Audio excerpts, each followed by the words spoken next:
Welcome them. All right.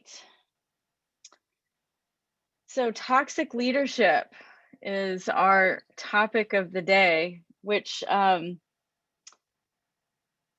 is a very interesting one, and I think gives you all a kind of insight to the next 2 weeks when we talk about followership. So, it gives you a little bit of a highlight of followership types, but we're going to focus on the toxic leadership portion of this, defining toxic leadership, um, examples of toxic leadership, and I'm going to add a question in there of what do we do? So I'm going to bring this up. Even if you haven't read it, I think if you're reading it after the class,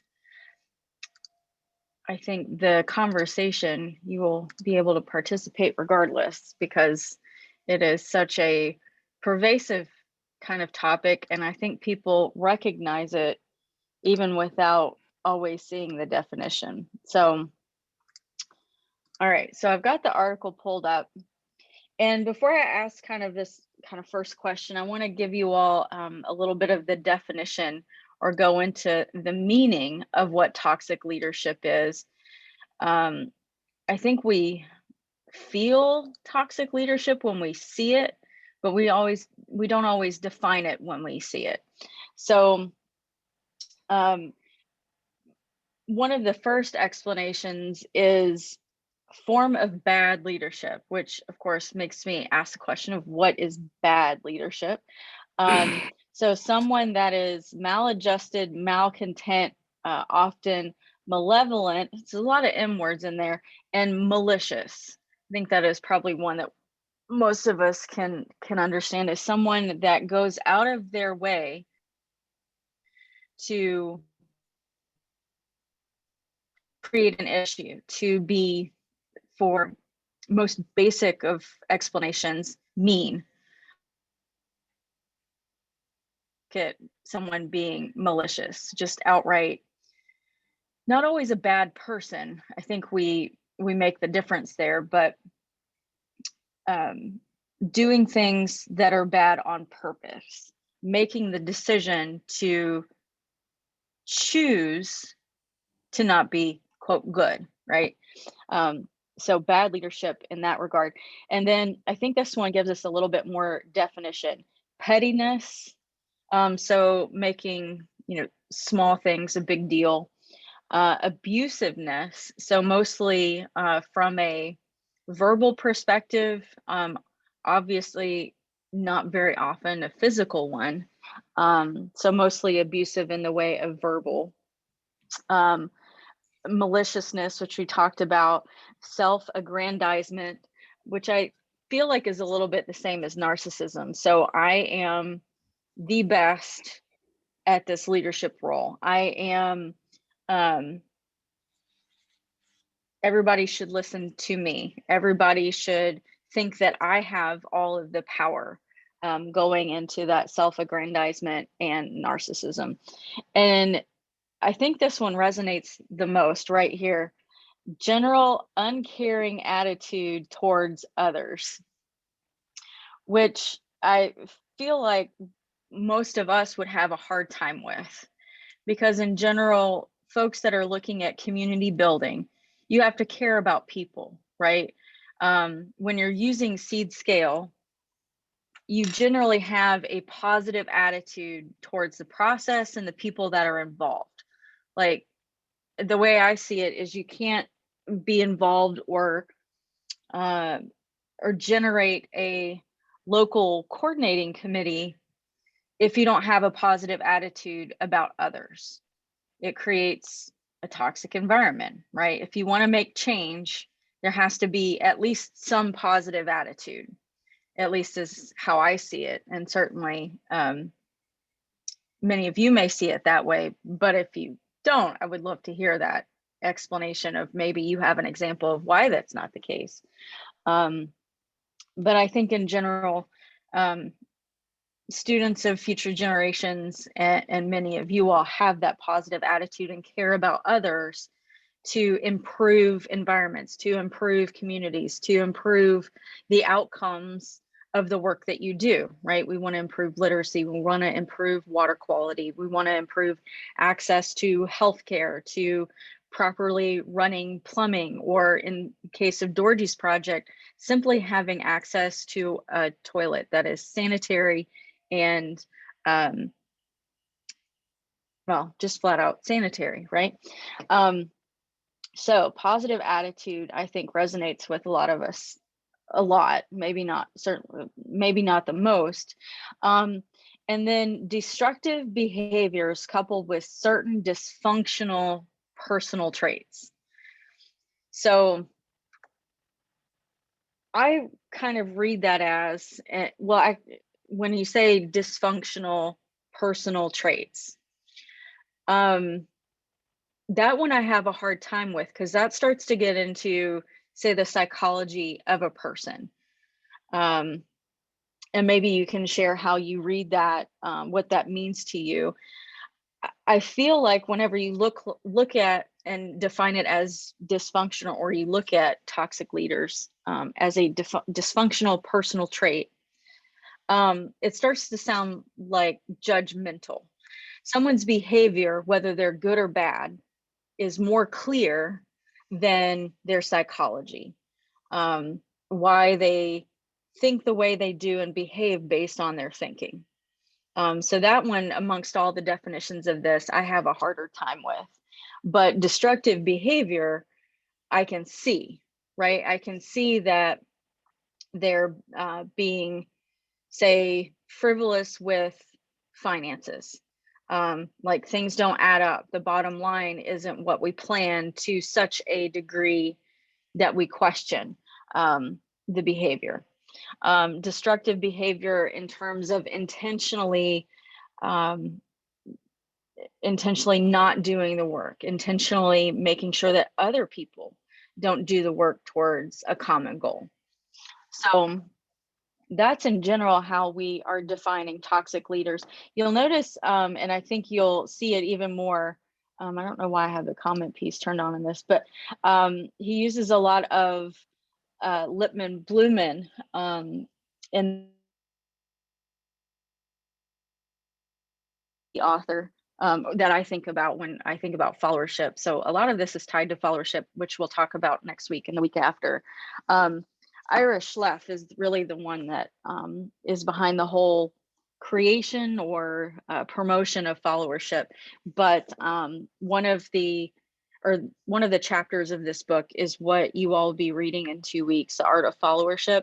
And Lippmann Blumen, Gene, is the one who also contributed to that chapter and to that book. So he's taking a lot of definitions from understanding what followers want to follow, right? If you are following a leader, you want that leader to be good. You want that leader to be positive, kind of the opposite of all of this definition right here. So with that definition in mind, I want to kind of ask you all a question of, have you experienced, whether that's in work, volunteer work, career, throughout, say, job transitions, have you experienced a toxic leader, and what was that like? What was kind of the situation? Were they a supervisor? Were they another volunteer? And what was it that they did that's kind of similar to the definition? Explain to us kind of what they did that exemplifies a toxic leader. Because 94% of individuals surveyed have worked for a toxic leader in their career. So let's see. I don't mind to go first, yeah, because thanks. I worked with a terrible toxic leader, and I think it has emotionally scarred me for life. I don't even know where to begin to describe this individual. He is notorious in the whole region for being a toxic individual, if that tells you anything. The organization is a Chamber of Commerce, and the whole, I mean, it's the organization itself is also being notorious for being one of the most toxic workplaces in a 10-county region. I unfortunately had to work directly underneath him, and I wouldn't even know where to begin, because I just remember it was constantly going into work fearing, is today the day I'm going to get picked on? Or maybe it's one of my coworkers where I won't get it as bad. But I remember when I turned my 2 week notice in, he told me very lightly that I was a piece of crap and that I would never amount to anything in my life. Wow. And it was just so interesting. His behavior, it turned internally into a dog eat dog complex relationships within the office. I remember one of my coworkers would do everything he could to stuff people under the bus so he could get higher up and get higher recognition. It was okay to cuss at each other and like dog cuss each other every day over very minor mistakes. It was just a terrible workplace, but it all stemmed from his toxic behavior, and that was very okay to him, and that was very accepted. He loved to belittle people. I remember we were trying to recruit a large business, and one of the city people asked a question, and during this meeting, he said, "You do not ask them questions. I only ask them questions. You will not talk in this meeting." And it was just, you don't talk to your partners that way, especially if you're trying to recruit businesses. Trying to think that, yeah, the abusiveness, he unfortunately, the reason I got hired on is because the girl before me, they started dating, and she was 19 years old, and I think he was in his mid-50s. And I heard these stories that they would go to lunch at 12 o'clock in the afternoon and never come back for the day. It would be days like that they would just disappear. And it was literally the worst job in the world. So yeah, created competitiveness and verbal abusiveness right in that toxic leadership definition. All of these things, pettiness, malicious, outright, Right. wow. But I am curious though, if that also was reflected into his personal life, as in if he treated his children that way. I know he was divorced. I'm just curious if that his the toxicity in his workplace, if that also reflected in his home life as well. I'd be curious to know that.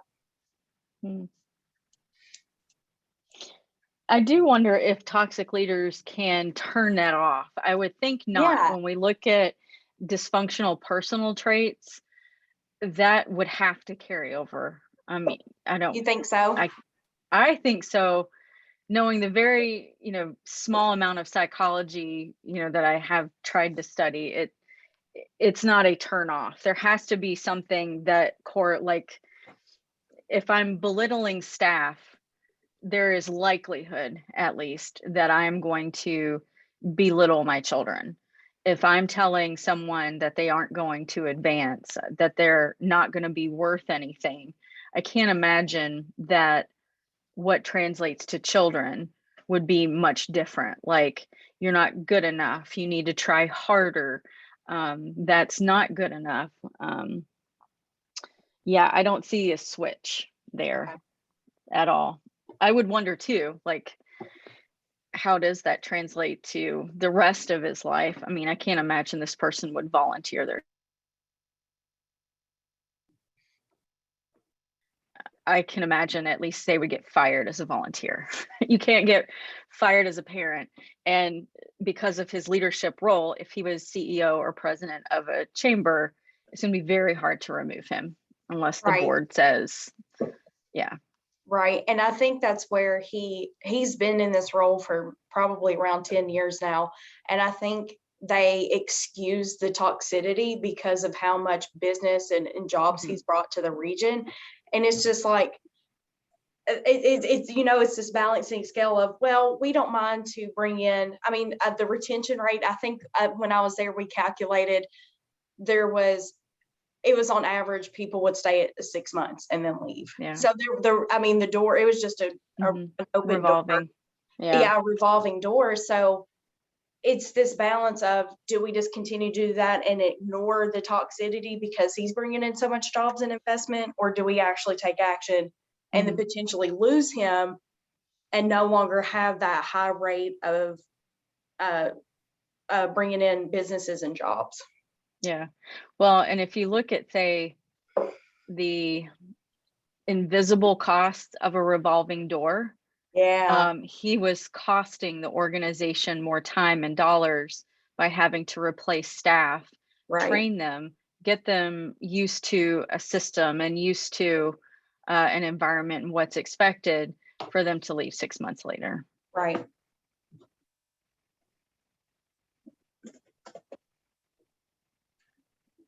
Who else has had an example of a toxic leadership or leader that you worked with? Example that jumps into my head is not nearly Or worked for? the same extent to yours, Casey, and yours As bad. very enjoyable. Mine was, I think, going back to a high school job I had. I worked at Cold Stone for a couple of years in the first year and a half or so, which is an ice cream shop. First year and a half, we had this boss. It was like pretty young. Him and his dad owned the shop, but he was pretty full of energy, lively, created this environment that everyone that worked there was kind of like everyone enjoyed each other's company. It was fun to go into work. And then he sold the shop to this lady that owned a couple other Cold Stones in the area and kind of had this reputation of being very controlling. So she, like, when she got ownership of the shop, she came in, interviewed everyone that was currently working there still. Once, and we were all told that we would stay employed, but she came in, interviewed us all together, and kind of told us like what was going to be happening, and loosely told us that we shouldn't be surprised if she lets us all go because she wants things to go a certain way and run the shop. And she just wasn't all that nice of a lady, and very controlling. She went against a lot of like the corporate stuff that we had been asked to do with the previous owner and like we were familiar with. But she made it clear that she was gonna. There's this weird balance of like challenging corporate, and then also like, I think, I don't know what the challenge is there, but eventually either we all quit or she fired the people that were remaining, and yeah, like I said, not nearly as an extreme version, and that just jumped into my head of Yeah. Well, and it's complicated with, say, something like that where you have a franchise agreement and what corporate can do or can't do versus what the franchise owner can choose to do. And it's this complicated relationship. If you've ever watched The Founder about McDonald's, it is a perfect example of someone that is relatively toxic, Ray Kroc, who, quote, founded McDonald's. He stole McDonald's, if you want to think of it that way. And how he circumvented franchise owners is he bought property that McDonald's was on. So even though you own the franchise, corporate still kind of had a toe in what you did. So for a franchise owner to act that way is somewhat, I think, destructive because they are going against prescribed leadership definitions and requirements, if you will, because the whole point of having a corporate structure with franchises is consistency. Like, you should be able to go to a Cold Stone Creamery or McDonald's or Starbucks or more a national chain of a restaurant or what have you, and it should be the same experience, franchise to franchise. And the expectation of staff specifically for the Cold Stone Creamery brand is enthusiasm, right? Everybody should be excited to see customers and wanting to do good things. When you look back at this article, is caring attitude towards others, which is what that brand is expecting of its staff. And so if you've got someone who's a middleman, your franchise owners, creating a toxic environment, that goes against brand and affects bottom lines. And I'm sure she had a harder time paying franchise fees than others, like the previous owner that you mentioned. Yeah, it didn't last long. I don't think any of us were down to deal with her, so we all jumped ship. Yeah, it's not worth it. So I'm sure many folks on today too have experienced a position where, is it worth what you're getting paid? Would I take a pay cut? This is my kind of ultimate question of when you work for a toxic leader. Would I take a pay cut to no longer deal with this person? Would I try to make it work with less money than stay in this organization? Person? Is it worth my mental health, my physical health, my happiness, my enjoyment of life, and what I do? So a lot of you in the work that you all do, this is a career. What you do day to day is your career. You are passionate about it. You learn to improve what you're doing. And so when they make part of your career and what you love to do unenjoyable and a drag, and you have a hard time getting up in the morning, then is it worth it? Is it worth the pay? Is it worth the benefits?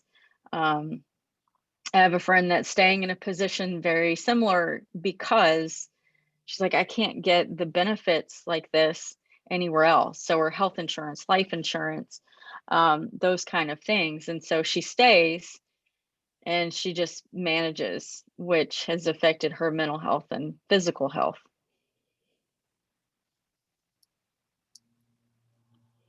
Other examples.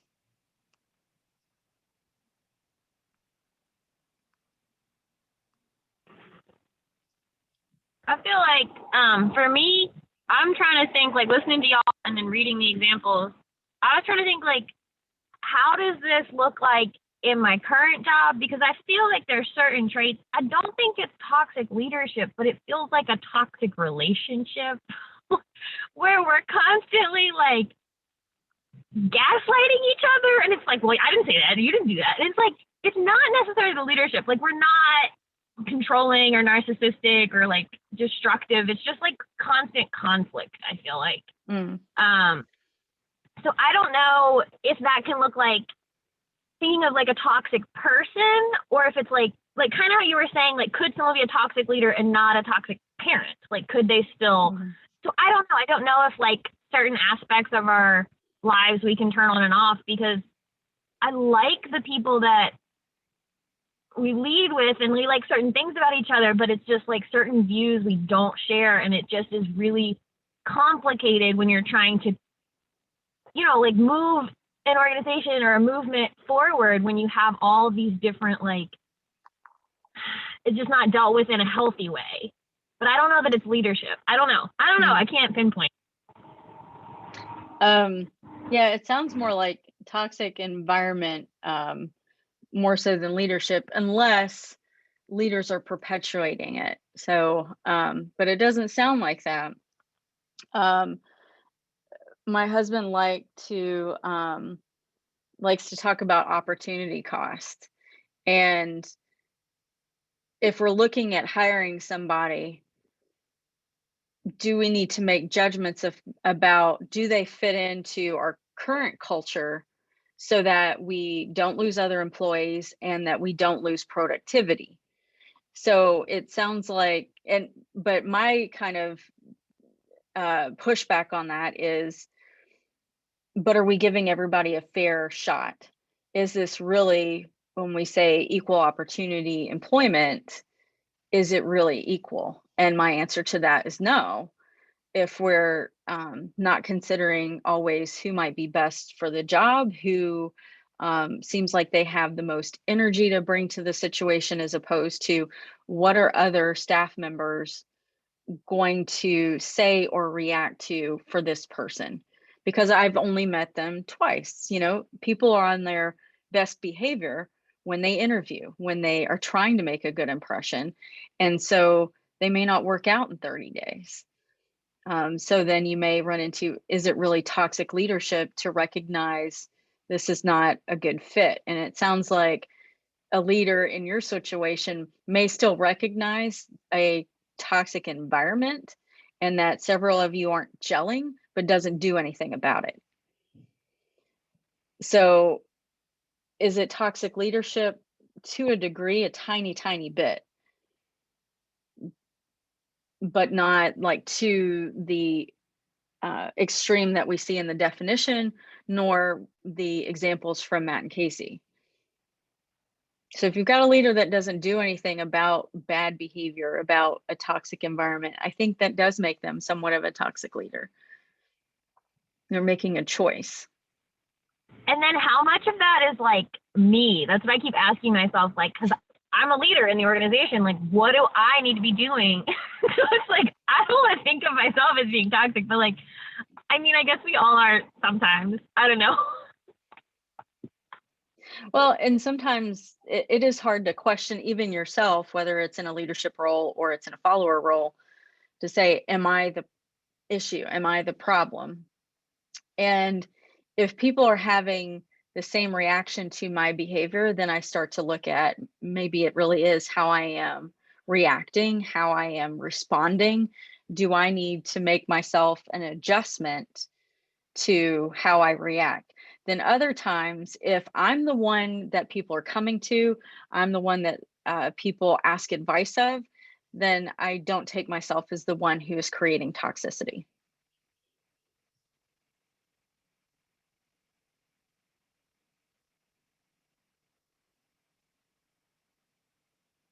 Any other examples? I have kind of an extreme. I had a colleague that hated her job so much that she could not change it, who would be physically sick every morning before she went to work. And that to me screams, it's not worth it. So if anybody else has an other example to share, I literally had a supervisor yell at me in front of other people because of the use of color copies versus black and white copies. So pettiness. Herman, I saw you come off mute if you have an example, and then we'll move on to a different question here.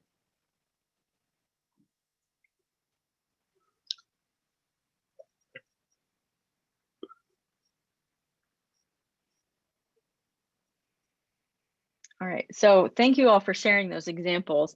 I want to move on to, like I mentioned, I think in a little bit of intro to the article on Moodle, that is a little bit more of a academic kind of article. If you enjoy numbers and data analysis, great. I kind of not always skip over them. I do look at them, but I'm kind of like, okay, tell me whenever you are evaluating the results, what did you get? That's where I go to. And so what I found very interesting is what was true, or a hypothesis that showed up to be supported by the data, was that there is a direct effect between a toxic leader who is narcissistic and followers' active engagement. I'm going to be an active follower less when somebody is narcissistic. So that one specific trait of narcissism has the most effect of all of these different pieces of toxic leadership than the others. So that was the most, I think, significantly support. Well, let's see. Yeah, toxic leadership and narcissism had the most effect. So when we think about narcissism, how do you all perceive narcissism, whether you've got an example or when you hear narcissism or someone is narcissistic, what comes to mind when you hear someone is narcissistic, whether it's an actual person as an example, a behavior that's an example, or say a kind of true definition from your perspective? What is narcissism? Isn't it kind of like the unawareness of how like self-centered someone is, and like the inability to see beyond yourself? Yep. Yeah, and not acknowledge that. Kind of like blinders on how you behave. I have a friend whose mom is narcissistic, so she tells me all about her all the time, and that's my relationship with the word.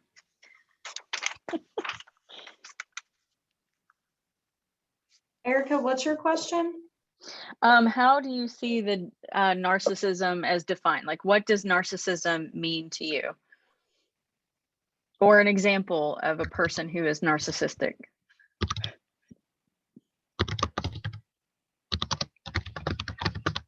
Or also feel free to put it in the chat, folks. Is that only me type of mindset, or like the one who ignores the interests of others or the negative ideas energy of others? Yeah, like that. Yeah. I think back to that boss I was talking about earlier, is he truly had the inability to be empathetic, or it was just amazing to me the lack of disregard he had for anybody else in the organization. He could care less. Whatever he said was hurtful to somebody else. And I find that very interesting, how somebody just does not understand that, or does not know how to be an empathetic individual, even with the slightest bit of empathy.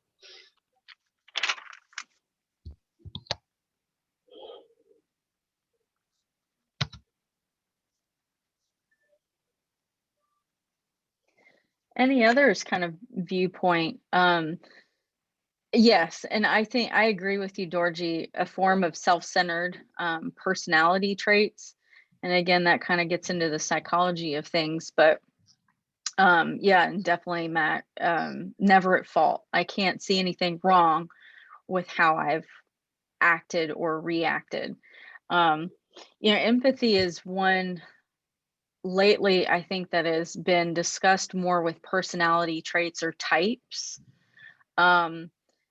especially when we're talking about like people being on an autism spectrum and unable to show empathy. I think that's been the most recent examples, or at least people are talking about empathy more, I feel like.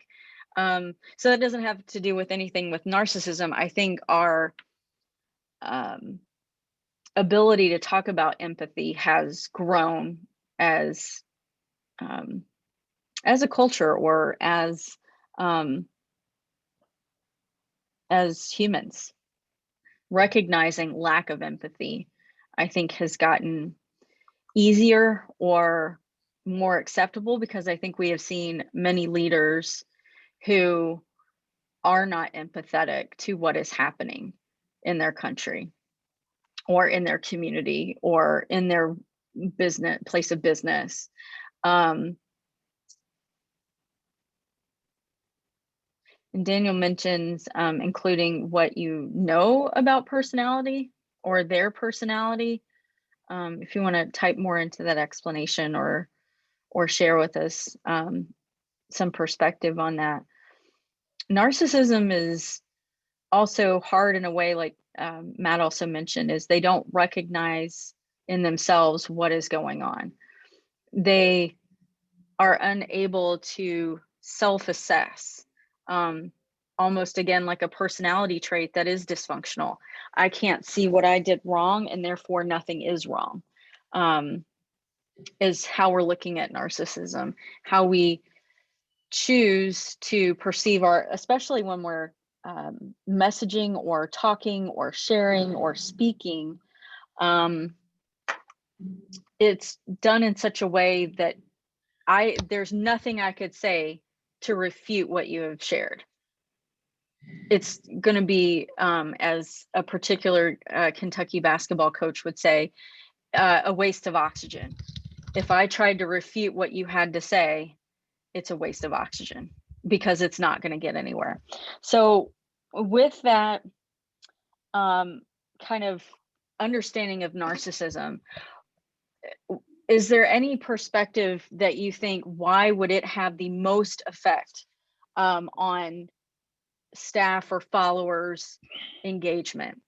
It showed up as more impactful, narcissism did, than any of these other variables. So like abusive supervision, if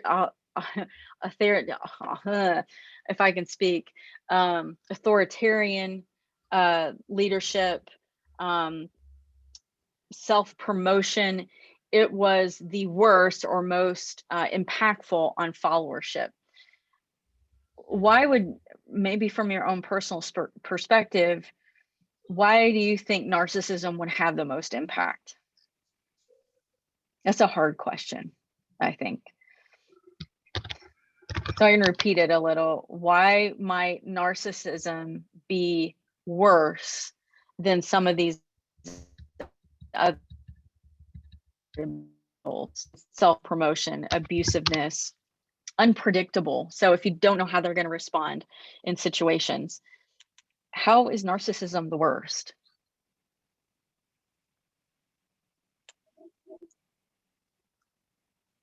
I think from my understanding of it, it's really hard to deal with because the person is so unable to see the conflict, and then addressing the conflict just doesn't make sense to them because in their eyes there's no wrong in what they're doing. And then I would imagine from that person's perspective, it's like getting fingers pointed at them, or this blame game of, it just seems like it would spiral pretty quick. Mm-hmm. Whereas I think some of these other ones, you can at least see like concrete examples, or that could be seen as like, you're doing this and like, here's an example of it.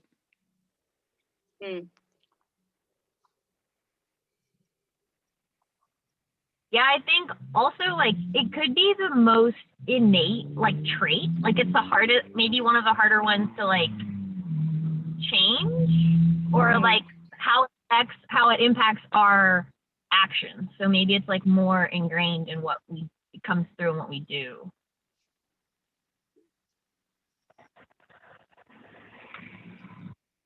I like that one. They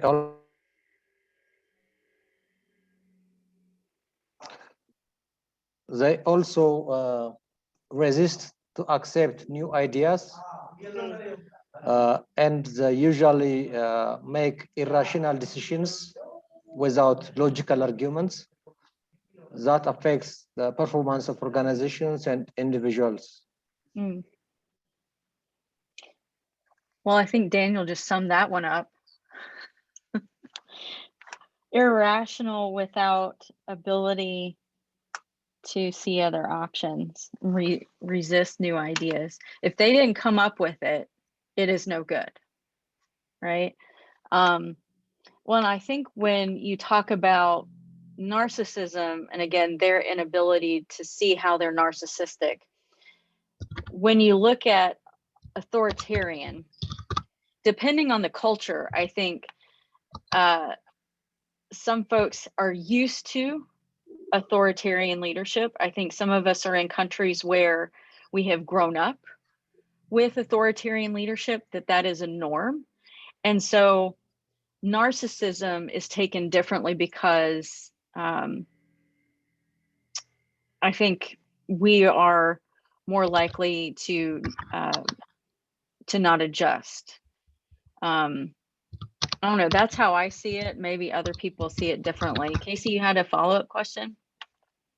Yeah, so I'm curious. I don't know if I'm sure it's common outside the United States as well, but why is it that the majority, I feel like the majority of leaders, especially in those in like president and CEO, these very large businesses and companies, tend to have narcissistic leaders, or even carry traits of narcissistic leaders? I wonder if the power like creates narcissism. You think so? Wouldn't that be an interesting study to figure that out? Maybe. What causes Yeah. that shift? Because I would be curious of how somebody acted before they were put into that role, and then somehow absorb these bad habits that become terrible traits, and it gets reflected into their leadership style. Mm-hmm.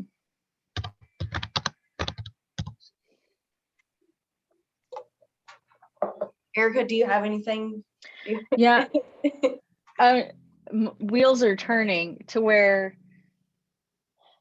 okay, if I exhibit a small amount of narcissism, that comes off as confidence.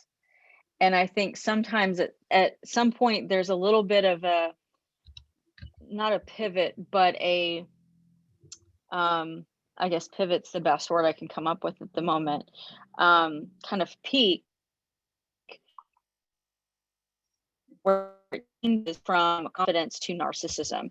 Like I have to, if I want to get ahead, I need to be confident in what I'm doing and be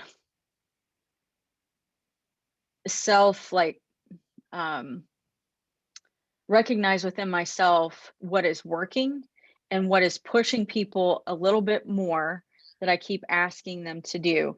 And I see that as the more I do that, the more successful I am, and it grows my confidence. So what I have done to push that growth is push other people and have a perspective that, okay, what I'm doing is working.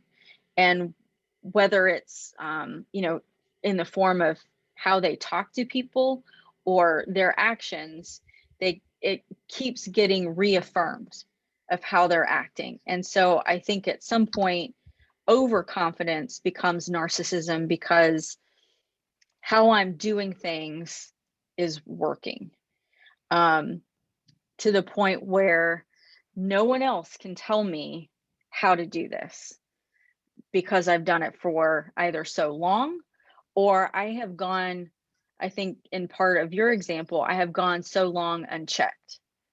Nobody has pointed this out to me because I have successes that are visible, that I can see change, not always positive change to get there or a positive path to get there, but nobody has checked me. Like, it is a very fine line, Grace, of like, am I overly confident? I think that's where we start getting into narcissism. And what we kind of have, like what my husband and I say, when some people, like employees and, partners too, like who we are doing business with, get either overconfident or start telling us that they know more about our business than we do, we kind of pull out hockey phrases and say, we got to hip check them. Like, I'm going to point out what is wrong with either their assumption or what is wrong with how they are handling a situation, so it doesn't grow to a level of, I know better than you, and I'm going to tell you how to do this, and you are wrong. So we hip check people in the politest Southern way possible, to say, no, you don't know more than us. Like, we have sometimes employees that work for us for 6 months and then try to tell us the best process for getting books out the door. And then both my husband and I are like, well, we've been, more so Greg than I, doing this for 10 years. You don't know more than what we know about this working. Now, does that sound a little bit like narcissism? I personally don't think so, because of lack of experience and someone assuming that they know more. Are we willing to change those things? We have made adjustments based on a lot of external factors and changes in technology. And so willing to say, okay, we need to evolve versus we know more than you is what we're trying to do. We don't want to say that we know more than you, but when we're pushed, we know more than you. So that is slightly narcissistic, but also very self-aware. Yeah, calling them in instead of calling them out. It's like praise in public, discipline in private. Because I think that makes a huge difference in, say, the abusive language, the authoritarian part of leadership. Yeah, throw out a bless your heart is, yeah, exactly. Or I've heard, oh, you're so pretty. Like, if somebody acts inappropriately, oh, but you're so pretty. It doesn't matter what you've done. Sometimes, yeah, that one drives me up a wall. Okay, so narcissism being the worst to affect followers and staff or other volunteers or those that are directly reporting to you. So my next question really is, are toxic leaders really leaders? I think this gets to a little bit of Grace's point about a toxic environment. Are toxic leaders truly leaders? When we've talked about leaders and who we think are leaders, are toxic leaders really leaders? And you can also put in chat, it could be a yes or no, or if you want to explain your yes or no, are they truly leaders? For me, it's I forget the definitions that we used in the initial first or those couple of classes where it defined like certain leadership styles. Mm-hmm. And in the organization that I was in, he was the leader because he was put in that position. Would I ever consider him a leader or a person I would follow? Absolutely not. But because he was in that role, he was considered the leader of that organization. Yes. But no, I would definitely 1,000% not call him a leader in the least little bit. I was trying to find where we had defined, because it, is selected versus, here we go, implied, emergent, and designated. Because I think when you have a designated leader, technically they are a leader. But when you look at someone who is implied, what people accept as a leader, if you're considered a toxic leader, then I think that does take away the leader portion of it. You are not someone that people want to defer to. Sometimes they do because they have to, but they don't want to. They don't want to follow your example or your role.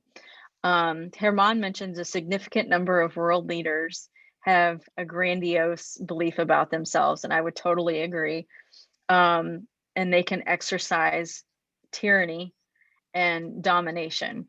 And I feel like that's more present in countries or cultures where that is not, or that's assumed, or people don't have enough power as a community to make that change.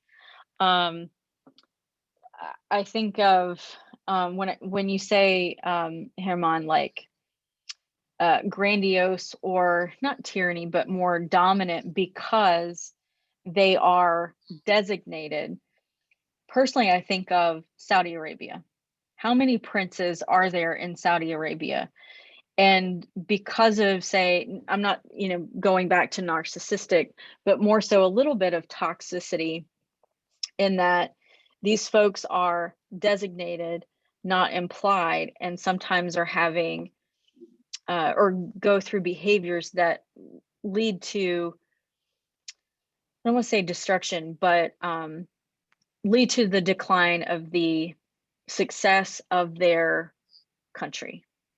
I think of, like, in the 70s, not the imam, but I think it goes by president of Iran, who was making extravagant choices for himself, while the rest of his country and a common like person was going through famine and poverty and all of these things, when he's having like meals flown in on the what used to be the Concorde, would have his meals flown in from like England and France, where people are living in abject poverty and starving. To me, that goes into toxic leadership, to the point where eventually the country or its citizens overthrew that leadership. And I think when we have what you've described, Herman, is when, at least as a collective, we don't yet have the power, the ability, the more of a populist voice to object to tyranny or domination, or more of that authoritarian style of leadership. But I can see your perspective, Daniel, and I don't love it either, when we talk about military versus civilian. And I can see where, for some, not all militaries have some toxic leadership, but I think our perspective, if we're not in the military, may be different than if we are. But I can certainly see that for certain countries where military has overthrown a democratic government. But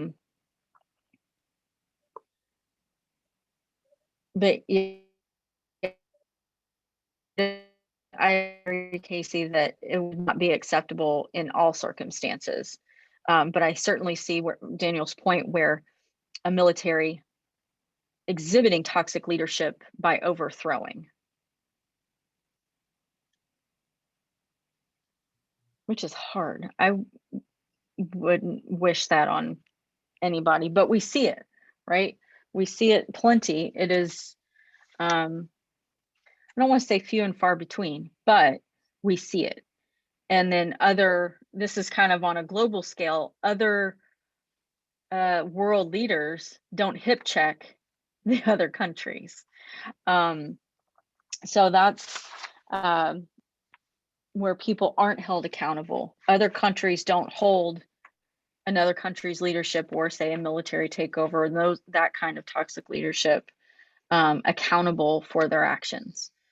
And yet their citizens don't have enough power to question or overthrow that power and that toxic leadership, which is unfortunate. So last 2 minutes, I'll ask the question of, what do we do? So while you think about that, Fabian says, referring to all of what we talked about the role of a leader, toxic leader can be whoever you want except being a leader. I like that one.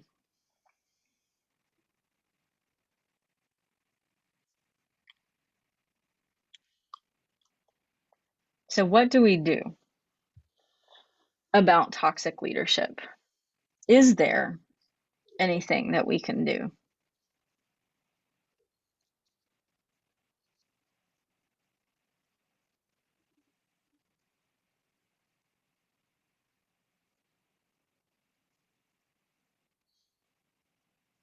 So I think from Casey's example and from one of my experiences, removed ourselves. We found another opportunity and we removed ourselves. Now, when you're talking about, say, an authoritarian leader, a dictatorship, a military coup, a country perspective, that's hard, right? You have to make the choice of, do I stay in this country or do I try to go elsewhere? And I think we've got many examples of where people have said, the situation in my country is so dire, I am willing to literally walk thousands of miles where I am hoping, I am expecting the situation to be different.